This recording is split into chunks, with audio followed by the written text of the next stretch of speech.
大家好 ，OK，我哋唔係淨係揀嗰啲新款車嚟做嘅，跟住呢啲比較舊款啲嘅車，我哋依然係有做嘅。到 customer 咧嚟咧就係俾我哋做一個 service， 普通嘅 service， 跟住我哋就 check 到 timing belt 到期咗。當我哋拆 timing belt 嘅時候，我哋又發覺到水泵唔靚喎，有漏水喎，就同車主一次過講咯。講開過後，我哋就繼續 check。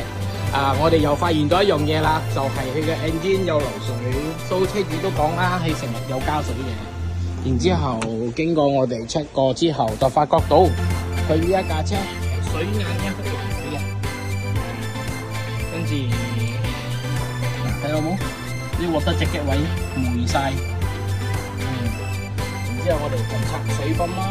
水泵底面嘅，跟住呢度就一粒螺絲斷咗啦。霉咗、耐咗、乜咗，但係呢啲難唔到我哋嘅，呢個位乜晒咗，我哋就會